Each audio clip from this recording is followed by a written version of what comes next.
शुक्लांबरधरं विष्णुं शशिवर्णं चतुर्भुजं प्रसन्नवदनं ध्यायेत् सर्वविघ्नोपशान्तये अगजाननपद्मार्कं गजाननमहार्निशम् अनेकदन्तं भक्तानाम् एकदन्तमुपास्महे। ओं गं गणपतये नमः। ओं श्रीमात्रे नमः। ओं శ్రీ గురుభ్యో నమః। మా ఆది ఆశ్రయాలను చూస్తున్నటువంటి మీ అందరికీ, అలాగే విదేశాల్లో కూడా ఉంటూ నన్ను ఎంతగానో ప్రోత్సహిస్తూ నాకు ఫోన్లు చేస్తూ నిరంతరము నన్ను డౌట్లు అడగడం, మీరు ఫాలో అవ్వడం అనేది చాలా బాగుంది. మీ అందరికీ పేరు పేరున నా హృదయపూర్వక నమస్కారాలు. అలాగే మా ఆది అష్టాదశి తరపు నుంచి నేను మీ వాడ్రేవాది నేను చెప్తున్నాను. నేను వాడ్రేవాది, నేను ఆది అష్టాదశి నుంచి మాట్లాడుతున్నా. సో ఈ జాతకాల గురించి చెప్పుకుందామండి. ఇప్పుడు మనం కుజుడు గురించి చెప్పుకుందాం, వక్రగతిలో కుజుడు గురించి చెప్పుకుందాం. చెప్పుకునే ముందర ఏంటంటే, మీ జాతకాలు చూపించుకోవాలన్నా, లేదా పెళ్లి సంబంధాలు ఉంటాయి, కొంతమంది మ్యాచెస్ ఉంటాయి కదండి, మ్యాచింగ్ అది కావాలన్నా తప్పకుండా మేము చెప్తాము. ముందర అన్నిటికన్నా ముఖ్యం ఏంటంటే మీ date of birth, time of birth. అంటే టైమ్ ఆఫ్ బర్త్ అంటే మీరు ఎప్పుడు పుట్టారు, మీ ఏ సంవత్సరంలో పుట్టారో అలా ఆ date of birth, time of birth, place, main important place కూడా అండి. ఆ ప్లేస్ ఆఫ్ బర్త్ కూడా ఉంటే చక్కటి ఫలితాలు వస్తాయి. మీరు ఉద్యోగం కానీ, లేకపోతే వివాహం అవ్వాలన్నా, లేకపోతే ఎప్పుడు ఉద్యోగం వస్తుందని కానీ, ఎప్పుడు వివాహం అవుతుంది, అదే శుభకార్యాలు ఎప్పుడు చేస్తాము, మా ఆదేశాల తరపున నేనే చెప్తూ ఉంటానండి ఎక్కువగాను. ముఖ్యంగా మీరు ఫోన్ చేసినప్పుడు నేను ఫోన్ ఎంగేజ్లో ఉన్నా, నేను షూటింగ్స్లో ఉన్నప్పుడు కొద్దిగా ఫోన్ ఆఫ్ చేస్తూ ఉంటాను, వాటిలో ఉన్నా మీరు ఏమనుకోవద్దు. మీరు జనరల్గా మెసేజ్లు పెట్టండి. మెసేజ్లు పెడితే వాట్సాప్లో నేను తప్పకుండా చూస్తాను. మళ్ళీ నేను ఇమ్మీడియట్గా రెస్పాండ్ అవుతాను. మీకు ఫోన్ చేసి మరి మీకు ఏం కావాలి, మీరు ఏం కావాలనుకుంటున్నారో, మీరు ఏం తెలుసుకోవాలనుకుంటున్నారు అనేది డిస్క్రిప్షన్లో మీరు రాస్తే నాకు అర్థమైపోతుంది. సో ఈ విధంగా మనం జాతకాల్లో చూసుకోవచ్చండి. మెయిన్ ఇప్పుడు ఏంటంటే మనం తెలుసుకోవాల్సింది కుజుడు యొక్క వక్రగతి అండి. వక్రగతిలో ఉన్న కుజుడికి బలవంతుడు అవుతాడు. అసలు ఏంటి, ఎలా ఉంటుంది అంటే, మనకి డిసెంబర్ 7వ తారీఖు 2024 ఈ సంవత్సరం నుంచి వచ్చే సంవత్సరం వచ్చే సంవత్సరం 20వ తారీఖు జనవరి 2025 ఈ 45 రోజులు ఉంటాడండి. ఈ 45 రోజులు కూడా కర్కాటక రాశిలో కుజుడు వక్రగతిలో ఉంటున్నాడు. వక్రగతిలో ఉన్నాడంటే ఇంతకుముందు నీచ స్థితిలో ఉన్నాడు, ఇప్పుడు వక్రగతిలో విపరీతమైన బలవంతుడుగా ఉంటాడు. కొన్ని రాశుల వాళ్ళకి దోషాలు ఆపాదిస్తాడు, కొన్ని రాశుల వాళ్ళకి విశేషమైన యోగాలు కూడా కలిగిస్తూ ఉంటాడు. సో ఈ 12 రాశుల వాళ్ళకి కుజుడు యొక్క ప్రభావం ఎలా ఉండబోతోంది, 12 రాశుల మీద ఎలా ఉండబోతుంది, 12 రాశుల వాళ్ళకి ఎలా ఉండబోతుంది మనం తెలుసుకుందాం.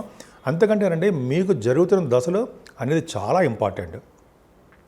ఆ దశల ప్రకారమే మెయిన్ జరుగుతుంది. ఈ కుజుడు వక్రించకపోయినా, దిగ్బలత్వం ఉన్నా ఏమవుతుందంటే ఆ ఫలితాలు ఉంటాయి. కానీ మన రిఫ్లెక్షన్, మనకు జరుగుతున్న దశలు, మనకి జరుగుతున్నటువంటి దశలు, అలాగే మనకు జరుగుతున్నటువంటి గోచార ప్రకారం ఎలా ఉంటుంది, ఈ రెండు యొక్క కాంబినేషన్ ప్రకారం మనం చూసుకుంటాం. అప్పుడే చూస్తాం. మెయిన్ దశల మీద ఆధారపడి ఉంటుందండి మనకి ఏ దశ జరుగుతుంది అవన్నీ కూడా. సో ఇవన్నీ కూడా మెయిన్ ఇంపార్టెంట్ చూసుకోవాలి. కుజుడు అనేవాడు బలవంతుడు అవుతున్నాడు. 45 రోజుల పాటు అక్కడ దిగ్బలత్వం కాదు కానీ అక్కడ ఉండిపోయాడు, కర్కాటక రాశిలో ఉండిపోయాడు. సో ఈ రాశిలో ఉండిపోవడం వల్ల ఎలా ఉంటుంది, దేశానికి ఎలా ఉంటుంది, మన రాష్ట్రానికి ఎలా ఉంటుంది, మన మీద ప్రభావం మెయిన్ మన మీదేనండి. రాష్ట్రం గురించి, దేశం గురించి మనకి అంత వద్దు. మన మీద ఎలా ఉండబోతుందో ఇప్పుడు మనం తెలుసుకుందాం. 12 రాశుల వాళ్ళకి ఎలా ఉండబోతుందో ఇప్పుడు తెలుసుకుందాము. మిథున రాశి వాళ్ళకి మేలఫిక్ అయ్యాడు. 11వ ఇంటి వాడు అయ్యాడు కదండి. 6వ ఇంటి వాడు, 11వ ఇంటి వాడు చాలా పాపి అవుతాడు, మేలఫిక్ అయిపోతాడు. ఆయన వచ్చి ద్వితీయ భావంలో ఉన్నాడు. ద్వితీయ భావంలో కుజుడు అంత రాజయోగ కార్యక్రమం మాత్రం కాదు. ఎందుకు కాదు, ఆయన ఇచ్చే ఒక కుజుడు ప్రభావం వలన ఏమనుకోకుండా చదువు విషయంలో ఇబ్బంది పెడతాడు, చదువు రాకుండా చేస్తుంటాడు. కొంతమందికి డబ్బుల విషయంలో, ఫైనాన్షియల్ విషయంలో సమయానికి దగ్గర వచ్చి ఆగిపోతూ ఉంటాయి. ఒక కుజుడి వల్లనే చెప్తాను తప్ప మిగతా గ్రహాల ప్రభావం ఉంటుంది, అది వేరే విషయం. కుజుడు కారకత్వం ఉన్నాడు కాబట్టి కుజుడు వచ్చే సంపదలు తగ్గుముఖం పడతాయి. అంతేకాకుండా మీకు అంటే వచ్చేటువంటి కుటుంబంలో ఉంటుంది సరే, ఆ మనస్పర్ధలు రావడము, డెవలప్మెంట్స్ లేకుండా ఉండడము, కుటుంబంలో వృద్ధి తగ్గడము అవకాశాలు కుజుడి ప్రభావం వల్ల ఉంటాయి. అందువలన దానివల్ల మీరు ఏమీ ఇబ్బంది పడిపోయి అయ్యో బాబోయ్ అనే అవసరం ఏమీ లేదండి, అంత అవసరం ఏం లేదు. కుజుడు చిన్న ఇబ్బంది పెడతాడు తప్ప మిగతా గ్రహాలు బ్రహ్మాండంగా ఉంటాయి. సో కుజుడు వచ్చే దోషం మాత్రం చిన్నపాటిగా ఉంది. కుటుంబానికి అయితే మీ ఉన్న ఊరు నుంచి కొద్దిగా దూరంగా వెళ్ళేట్టు చేస్తూ ఉంటాడు. కానీ పంచమ స్థానాన్ని కుజుడు చూస్తాడు కదా, ఇక్కడ ఏమవుతుందంటే కొంతమందికి మాత్రము సంతానం పుట్టే విషయంలో మాత్రం ఇబ్బంది కలుగుతుంది. అందుకే చూడండి, సంతానం కలగట్లేదంటే సుబ్రహ్మణ్య స్వామి పూజలు చేయండి అంటాం కదా, పెళ్లి కావట్లేదంటే సుబ్రహ్మణ్య స్వామి పూజలు చేయండి అంటాం కదా. ఇప్పుడు సంతానం విషయంలో పంచమ స్థానాన్ని చూస్తున్నాడు. కానీ పంచమ స్థానాన్ని చూస్తున్నాడు, వివాహం అదే సంతానం పుట్టడం ఆలస్యమైనా సంతానం ఇచ్చి తీరుతాడండి. పుత్ర సంతాన యోగాన్ని ఇస్తాడు. ఆయన స్పోర్ట్స్ రంగంలో కూడా బాగా రాణించేటి చేస్తూ ఉంటాడు. స్పోర్ట్స్ రంగం కుజుడు కారకుడు అవుతాడు కదా, స్పోర్ట్స్ రంగానికి అద్భుతంగా ప్రతిగా కనపరుస్తారు. అలాగే ఈ పంచమ స్థానం బాగుందంటే ఈ షేర్ మార్కెట్ అంటారు సార్, స్టాక్ మార్కెట్లో కూడా విశేష ప్రతిభ కనపరుస్తారండి. ఈ కుజుడు కారకత్వంలో ఉన్నటువంటి వీటిల్లో మీరు ఇన్వెస్ట్మెంట్ చేసుకునే వీటిలో అంటే ఎలక్ట్రిసిటీ, ఎలక్ట్రానిక్స్, కంప్యూటర్స్, భూములు అంటాం కదా. మీ జాతక ప్రకారం చూసుకోండి. నేను ఎవరిని ప్రోత్సహించట్లా ఆడండి అని. ఒకవేళ చేసి మీరు ఆ ఫీల్డ్లో ఉంటే మీకు ఈ 45 రోజుల పాటు కుజస్తంభం ఉంది కాబట్టి ప్రాబ్లమ్స్ ఉంటాయి కుజుడు స్తంభించకపోవడం వల్ల. కానీ పంచమ స్థానాన్ని చూడడం వల్ల అవి సంపదలు కలగడానికే ఎక్కువ అవకాశాలు ఉన్నాయి. చిన్న ఇబ్బందులు కలిగిస్తాడు, వాటి మాత్రం మర్చిపోకండి, డెఫినెట్గా సక్సెస్ అవుతారు. అష్టమ భావాన్ని కూడా చూస్తున్నాడు కదా, అష్టమ భావం చూడడం వల్ల కుజుడు అష్టమ భావం చూడడం అంత మంచిది కాదు. అనారోగ్య సమస్యలు, చిన్న మానసిక ఇబ్బందులు, కొన్ని ప్రాబ్లమ్స్ ఇంట్లో కానీ బయట కానీ, శారీరకంగా ఇబ్బంది పడ్డము, మెడిసిన్స్ వాడడము, అలాగే డాక్టర్స్ కన్సల్ట్ చేయడము అందరికీ కాదండి. మీ జాతకాల ప్రకారము మంచి దశలు జరుగుతుంటాయి. ఇది నేను చెప్పేది మాత్రం కొంతమందికి వాళ్ళ జాతకాల రీత్యా, అందరికీ కాదండి, ఎవరికి కూడా ఇవేం ప్రాబ్లమ్స్ ఉండదు. ఏ ఒక్కరిని ఉద్దేశం చెప్తుంది మాత్రం కాదు, తెలుసుకోవడం కోసం మాత్రమే. దానివల్ల మనం ఏదైనా శ్రద్ధ తీసుకుని పూజలు చేసుకుంటే మన ఆరోగ్యం బాగుంటుంది అని చెప్తున్నాను, అంతే, ఏం పర్లేదు. కుజుడు అష్టమ భావాన్ని చూసినా కూడా ఆరోగ్యంగానే ఉంటారు, దాన్ని భయపడాల్సిన అవసరం లేదు. కాబట్టి ఆరోగ్యం పట్ల శ్రద్ధ వహించండి. తర్వాత భాగ్యస్థానం కూడా చూస్తున్నాడు ఆయన, భాగ్యం వృద్ధి అవుతుంది, అదే డౌట్ లేదు, భాగ్యం వృద్ధి అవుతుంది.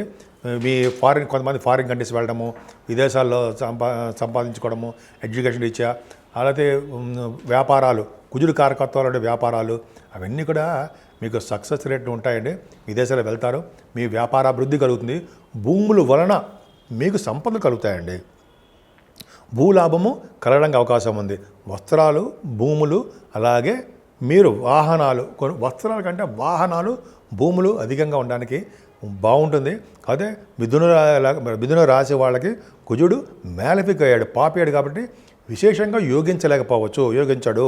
అందువల్ల ధనం విషయంలోనూ అలాగే మీ ఆరోగ్య విషయంలోనూ తగినట్లుగా శ్రద్ధ వహిస్తే అన్ని రంగాల్లో మీరు విజయం సాధిస్తారు. ఈ రెండింటిలో జాగ్రత్తగా ఉంచండి, అశ్రద్ధ చేయకండి. మీ ఎడ్యుకేషను అవన్నీ పక్క పెడతాం. మీరు ఫైనాన్షియల్లోనూ, కుటుంబపరంగానూ, ఆరోగ్యపరంగా ఉంటే మిగతావన్నీ విజయం సాధించినట్టే. సో ఈ విధంగా కుజుడు మీకు మంచి చేయాలని నేను మనస్ఫూర్తిగా కోరుకుంటున్నాను. ఇప్పుడు మనం రెమెడీస్ గురించి తెలుసుకుందామండి. కుజుడు అనుగ్రహం 12 రాశుల మీద కలగాలి, అవునా? ఇప్పుడు కుజుడు కొన్ని రాశులకి యోగాన్ని, కొన్ని రాశులకు అవయోగాన్ని కలిగిస్తున్నాడు కదా. ఈ స్ట్రాంగ్గా ఉండడం వలన, ఆయన అంటే కుజు స్తంభన వలన, కుజుడు యొక్క రెట్రోగేషన్ వలన కొన్ని రాశులకి ఇబ్బంది కలిగిస్తున్నాడు. అది ఇబ్బంది అంటే మరీ ఇబ్బంది కాదు, కానీ కుజుడు యొక్క అనుగ్రహం కలగాలి కదండి అన్ని రాశుల వాళ్ళకి, మనందరికీ బాగుండాలి కదా మనందరం, అవునా? కాబట్టి కుజుడు సుబ్రహ్మణ్య స్వామి పూజలు చేసుకుందాం, సుబ్రహ్మణ్య స్వామి కళ్యాణం చేయించుకున్నా, సుబ్రహ్మణ్య స్వామి అష్టోత్తరం చేసుకున్నా ఇంట్లోనే, లేదా పుట్టలో పాలు పోసినా, ఈ విధంగా సుబ్రహ్మణ్య స్వామి ఆరాధన ఈ 45 రోజులు బాగా చేసుకుంటే, నిరంతరం సుబ్రహ్మణ్య స్వామి కొలవడం వలన ఏం చేయదండి, మాకు తెలియదు. మనకు చిన్న మంత్రం చెప్పండి, అంటే ఓం మెలికిలిసా అండి, సం శరవణ భవాయ నమః, ఓం సం శరవణ భవాయ నమః, ఓం సం శరవణ భవాయ నమః అనే మంత్రాన్ని, బీజాక్షరం నేను 108 సార్లు రోజు చెప్పించుకోవడం వలన 12 రాశుల వాళ్ళకి అద్భుతం ఫలితాలు ఉంటాయండి. ముఖ్యంగా సుబ్రహ్మణ్య స్వామి ఆరాధన ఎంతో పవర్ఫుల్. సుబ్రహ్మణ్య స్వామికి పాలతో అభిషేకము, తేనెతో అభిషేకము, ఇలా ఉన్నాయి కదండి, అన్ని అభిషేకాలు ఉన్నాయి కదా. పైగా ఆయన గంధంతో అభిషేకం చేస్తే పుణ్యఫలం ఉంటుంది అంటారు. అరగదీసిన గంధం ఉంటుంటారా, ఎవరైతే అరగదీసిన గంధాన్ని సుబ్రహ్మణ్య స్వామికి మొత్తం అంతా రాస్తారో వాళ్ళకి పుణ్యం అధికంగా ఉంటుంది. వీడు ఏ జన్మలో చేసుకున్న పుణ్యమో అంటుంటాం కదా, అది పుణ్యం అని ఇలాగ వస్తాయి. పుణ్యం చేసుకోవడం అంటే ఏంటి, గంధాన్ని సుబ్రహ్మణ్య స్వామికి రాయడమే. సుబ్రహ్మణ్య స్వామి అంటే మనకు విగ్రహం ఉంటుంది, అయితే మా ఇంట్లో పాము కూడా ఉంటుంది, 5 తల పాము, వెండిది, బంగారం, పూజ చేసుకున్న, పాల అభిషేకం చేసుకున్న అద్భుతమైన ఫలితాలు వస్తాయి. ఈ విధంగా సుబ్రహ్మణ్య స్వామికి పూజ చేసుకుంటే ఏ ఫలితాలు వస్తాయి? భార్యాభర్తల విషయంలో అనురాగం పెరుగుతుందండి, మనస్పర్ధలు ఉండవు, త్వరగా వివాహ శుభకార్యాలు జరిగిపోతాయి, వివాహాలకి ఆటంకం ఏర్పడదు. ముఖ్యంగా సంతానం విషయంలో ప్రాబ్లమ్స్ వస్తాయి. సార్ పుట్టట్లేదురా బాబు సంతానము, ఎట్లాగ అనుకుంటాం కదా చాలామందికి.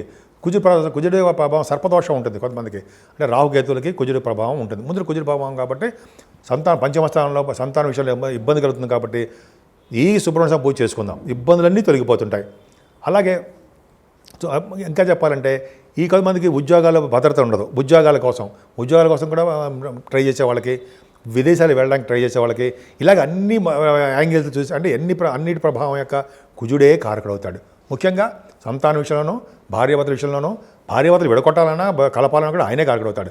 పైగా ఇంకా చెప్పండి వివాహ శుభకార్యాల్లోనూ అనేక రకాలుగా యాక్సిడెంట్స్ కాకుండా ఆయన మరి రోడ్డు ప్రమాదాలు కలగడానికి, యాక్సిడెంట్ కలగడానికి, బోన్స్ తిరగడానికి, రక్తం కారడానికి, ఇవన్నీ కారకుడు ఆయనే కదా. అవన్నీ కాకుండా సర్వదా రక్షగా ఉంటాడు సుబ్రహ్మణ్యుడు. కాబట్టి సుబ్రహ్మణ్య స్వామి ఆరాధన ఎంత చేసుకుంటే అంత అద్భుతమైన ఫలితాలు ఇస్తారండి. కుజస్తంభం కాబట్టి చెడు ఫలితాలు ఎక్కువ, అంటే ఆయన బాగా రిట్రగేషన్లో ఉన్నాడు కాబట్టి ప్రాబ్లమ్స్ క్రియేట్ అవుతుంది. మనకేం చేయడు. మన రాష్ట్రానికో వేరే రాష్ట్రాలకు చిన్న చిన్న మనస్పర్ధలు ఏవో వస్తుంటాయి, అది పక్క పెడదాం. 12 రాసుల వాళ్ళకి బాగుండాలని, అద్భుతంగా ఉండాలని, ఇటు యోగం చేసినా యోగం చేయకపోయినా కుజుడి యొక్క ప్రభావం వలన, కుజుడి యొక్క సుబ్రహ్మణ్య ఆరాధన వలన 12 రాసుల వాళ్ళకి ఆయన యొక్క చల్లని చూపులు, ఆయన యొక్క దీవెనలు కలగాలని, ఆయన దీవెన వల్ల మనందరం సుఖ సంతోషాలతోటి, ఆయుర ఆరోగ్యాలతోటి ఎప్పుడూ అద్భుతంగా ఉండాలని ఉంటారని నేను మనస్ఫూర్తిగా కోరుకుంటున్నాను.